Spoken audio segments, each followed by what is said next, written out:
Mia Faustino quit her job as a telephone operator at an insurance company to learn how to use a vacuum cleaner, make the bed in record time, and fry eggs in just the right amount of oil.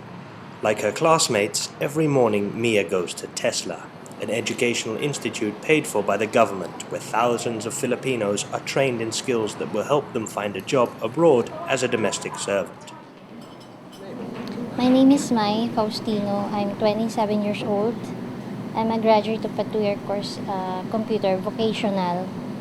The reason why I enrolled here in TESDA, it's because I'm planning to go abroad in maybe in Europe or America or in Asia. And I work in other offices, but they offer very low salary. The idea to create a school for domestic workers was first put forward during the summer of 2006 by the Philippines President Gloria Arroyo.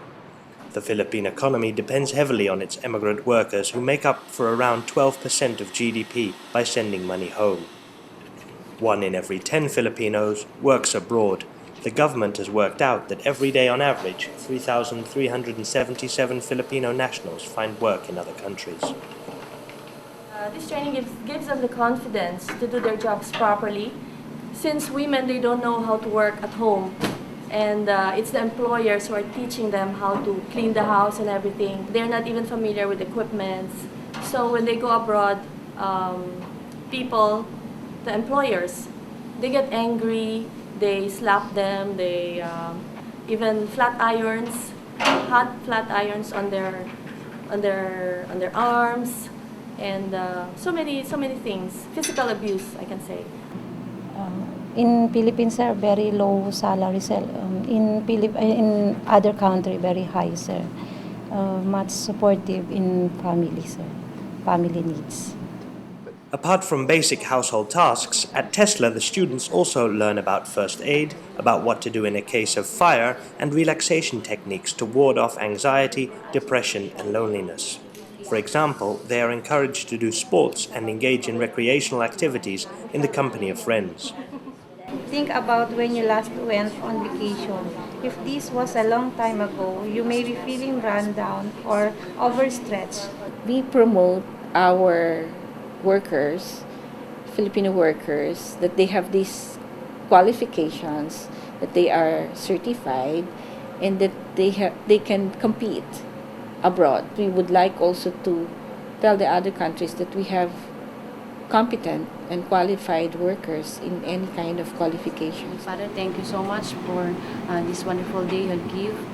Thank you for everything that we have learned, and thank you so much. The Philippines is possibly the only country in the world that accepts its role as exporter of human labor without further ado. The government tries to monitor and coordinate the activity of almost 1.3 million Filipinos living abroad. In fact, a government agency works with governments and companies across the globe to offer Filipinos jobs in other countries. In Manila, successive governments have recognized the way immigration boosts the local economy while easing the demographic pressure in a country with soaring birth rates. In some sectors, the overrepresentation of Filipino workers is staggering. For instance, 1 in every 4 sailors across the globe is a Filipino. After 8 hours of classes, the girls return home by public transport. Mia lives more than half an hour from here, in a marginal and badly constructed neighborhood, although it's not one of the poorest in Manila. Our house is really empty.